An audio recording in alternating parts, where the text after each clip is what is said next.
कैसे हैं आप? स्वागत है आपका क्लास में।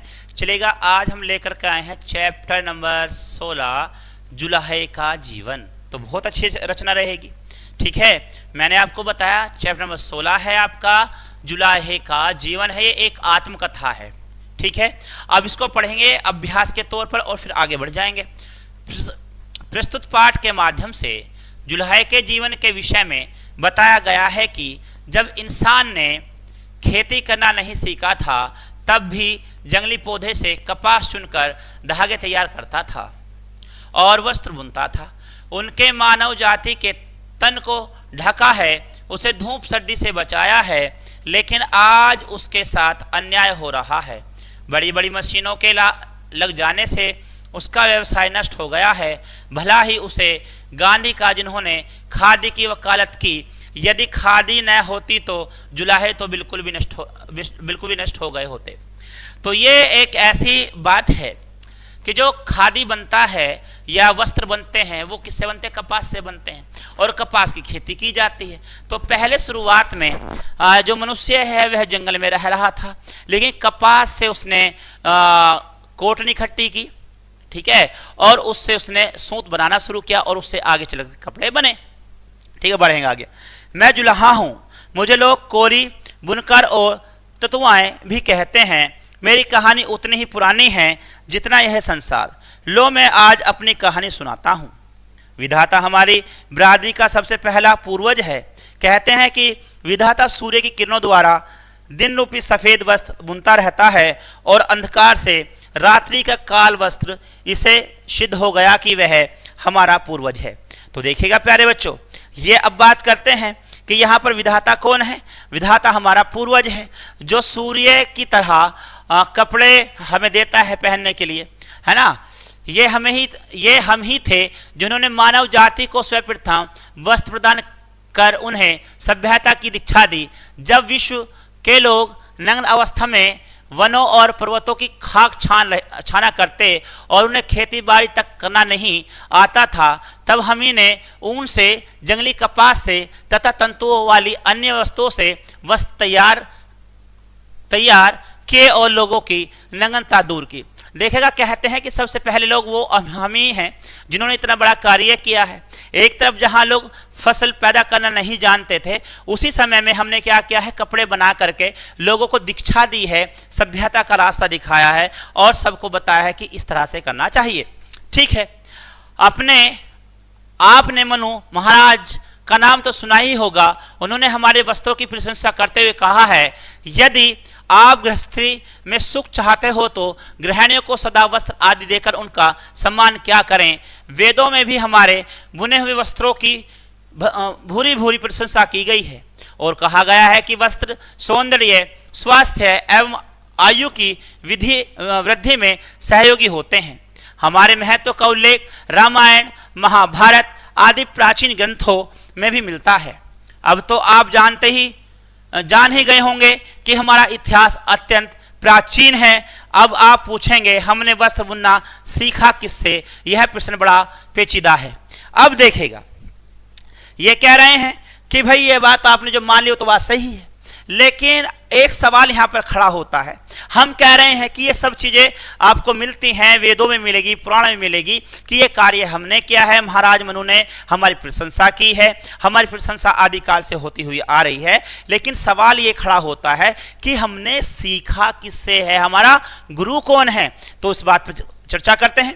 प्रकृति में ऐसे बहुत से प्राणी हैं जो निरंतर बुनने की प्रक्रिया में संलग्न रहते हैं। आपने मकड़ी का जाला देखा होगा। अब कोई कहने लगा यार मकड़ी ने कहां से सीखा है, तो ये बात भी बड़ी हो जाती है। तो उन्होंने अब क्या क्या किया है, उन्होंने देखने की बात वहीं से शुरू हो जाती है, समझेंगे आप प्यार से। तो देखा ही होगा वह कितनी कुशलता से अपना जाला बुनती है, हमें उससे प्रेरणा अवश्य मिली होगी। बुनने वालों में दूसरा उल्लेखनीय पक्षी है बैया। आपने देखा होगा कि बैया पक्षी पेड़ के साथ बोतलों सी आकृति में घोंसले बुनते हैं। उन्हें देखकर ऐसे प्रतीत होता है मानो उल्टी बोतलें लटकी हुई हो, उनकी बुनाई की कला को देखकर कोई भी व्यक्ति मुग्ध हुए बिना नहीं रह सकता। आपने नहीं देखा होगा बच्चों, तो आपके घर परिवार वालों ने जरूर देखा होगा कि पेड़ की शाखाओं पर इस तरह से बोतल नुमा कुछ इस तरह से बना होता था कि मैं बना के दिखाता हूं। कुछ इस तरह की कलाकृति हुआ करती थी, ठीक है, और यह पेड़ पर लटकी हुई होती थी और इसमें पक्षी यहां से एंट्री करता था प्यारे बच्चों इसके अंदर, है ना। तो इस तरह से वो बनाते थे और वो देखा भी करते थे, ठीक है। मुझे पूर्ण विश्वास है कि भैया पक्षी हमें बुनने की कला की प्रेरणा देने में हमारा गुरु अवश्य रहा होगा। अब देखिएगा, जब मनुष्य ने ये कपड़े बुनना जो सीखा है वो कहां से सीखा है कि पक्षियों से या कीड़े मकोड़ों से सीखा है। जैसे मकड़ी जाला बनाती है, भैया अपना घोंसला बनाता है, तो उसी से उन्होंने सीख लिया है। हम लोग उन्हीं सूती रेशमी वस्त्रों को बुनकर ना जाने कितने वर्षों से लोगों पर उपकार करते चले आ रहे हैं। इस परोपकार में हमें सुख और संतुष्टि का अनुभव होता है। और ये जो हम काम कर रहे हैं, आज से नहीं कर रहे हैं, हम ये बहुत समय से कर रहे हैं। जो ये उपकार हम करते हुए आ रहे हैं, ये कोई उपकार हमारा आज का नहीं है, ठीक है। आगे बढ़ेंगे। इसी के साथ हमें सुख और संतुष्टि का अनुभव होता है। हमारे बुने कालीन, दरियां, शाल, दुसाले भारत के व्यवसाय को चार चांद लगा रहे हैं। आपने ढाका की मलमल के विषय में तो सुना ही होगा। उसका पूरा थान एक अंगूठी के बीच में से होकर निकल जाता था। हमारा कर्म बहुत ही पवित्र है। दूसरों के तन को ढककर उनकी लाज बचाना, सर्दी गर्मी की मार से लोगों के शरीर की रक्षा करना तथा शरीर के सौंदर्य में वृद्धि करना और परिश्रम करके ईमानदारी से अपनी आजीविका कमाना, यही पवित्र क्रम नहीं है तो और कौन सा क्रम पवित्र हो सकता है। आपने महात्मा कबीर का नाम तो सुना ही होगा। उनके दोहे और पद भी आपने पढ़े होंगे। कितना ज्ञान और रहस्य भरा पड़ा है उनमें। संत कबीर जुलाहे ही तो थे। वे कपड़ा बुनते जाते थे और दोहे सुनाते जाते थे। अब देखिए, कबीरदास जी कौन थे? जुलाहे थे, ठीक है। अब जुलाहे थे, उन्होंने क्या कहा वहां पर? वो कपड़े बुनते थे और दोहे लिखते हुए चले जाते थे, ठीक है, दोहे सुनाते जाते थे। अनपढ़ होते हुए कितना सम्मान था समाज में उनका, कितना ऊंचा था उनका व्यक्तित्व, कितने निर्भीक थे वे, कितने ईश्वर भक्त थे, यह सभी जानते हैं। उन्होंने कहा था, जात न पूछो साधु की, पूछ लीजिए ज्ञान। उन्होंने कहा था, मोल करो तलवार का, पड़ा रहने दो मयान। तो उनके ऐसे ऐसे दोहे जो आपको कोई ना कोई सीख देते हैं, कोई ना कोई आपको रास्ता बताते हैं, ठीक है प्यारे बच्चों। हम सदा से अपनी कला और साधना में दत्तचित लगे रहे, परंतु हमारा दुर्भाग्य जागा तब जब अंग्रेज शासन ने मशीनी वस्त्रों को बढ़ावा देना शुरू कर दिया। हम पर कई प्रकार के कर लगा दिए गए तथा हम पर अत्याचार ढाने प्रारंभ कर दिए गए। तो इस तरह से हमारा कार्य छूट गया, क्योंकि मशीनें आ गई। अब जब मशीनें आ गई तो हमारा कारोबार छिन गया। अब कारोबार छिनेगा तो नुकसान तो होगा ही होगा ना, ठीक है। इसी के साथ में बढ़ते हैं। धन्य है महात्मा गांधी जिन्होंने विदेशी वस्त्रों की होली जलाई और स्वदेशी आंदोलन चलाकर हमें जीवन दान दिया। उन्होंने स्वयं चरखा चलाकर सूत काता और खादी बुनने को प्रोत्साहित किया। उन्होंने खादी ग्राम उद्योग का विशेष प्रचार किया। हम डूबतों को तिनके का सहारा मिल गया। आज खादी पहनना गर्व का विषय माना जाता है। अब खादी आधुनिकता और फैशन का प्राय बन चुकी है। विदेशों में खादी खूब पसंद की जाती है। अब तो हम पोलिएस्टर के मिश्रण से पोली खादी बना रहे हैं। हमने भी समय की रफ्तार के अनुसार चलना सीख लिया है, ठीक है।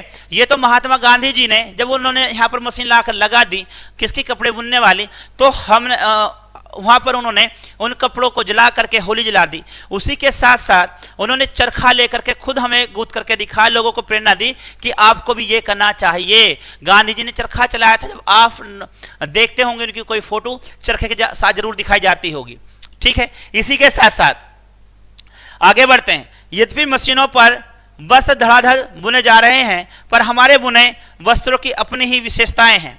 हथकरंगों पर बने वस्त्र विश्व भर में तहलका मचा रहे हैं, ठीक है। भाइयों, मैं आपको निमंत्रण देता हूं कि आप आकर हमारे करघों को देखिए, कितना सादा सा है। हमारा हथकरघा, हमारे औजार भी सीधे साधे हैं, आप चाहेंगे तो हम आपको भी बुनने की कला सिखा देंगे। तो ये थी एक कहानी जो आत्मकथा थी, बहुत ही सुंदर थी और बहुत दिलचस्प थी।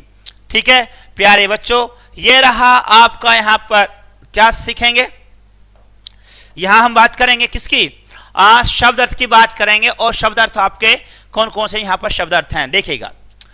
तंतु माने जुलाहा कहा जाता है, वस्त्र माने कपड़े को कहा गया, गृहिणी पत्नी को कहा जाता है। सौंदर्य सुंदरता का शब्द है कि बड़ा उसका सौंदर्य है, तो सुंदरता की तरफ इशारा करता है। वृद्धि बढ़ोतरी, अवश्य जरूर, व्यवसाय काम धंधा, निर्भीक निडर, दुर्भाग्य बदकिस्मती, विधाता ईश्वर, तंतु रेशा सम्मान आदर, स्वास्थ्य सेहत, प्राचीन पुराना, संलग्न लगे रहना, कर्म काम, दचित ध्यान लगाकर, और मिश्रण मिलावट को कहेगा। तो प्यारे बच्चों ये थी आज की आपकी आत्मकथा, कैसी आपको लगी जरूर पढ़िएगा समझिएगा। और अभ्यास ज्ञान के साथ साथ आप शब्द अर्थों का भी अच्छे से ध्यान रखा करें, पढ़ा करें, समझा करें, आपको इस कहानी के साथ साथ आपके जीवन में काम आएंगे। मैं लेता हूं यहां से विदा, मिलते हैं अगली क्लास में, तब तक के लिए good day, good luck, goodbye, जय हिंद।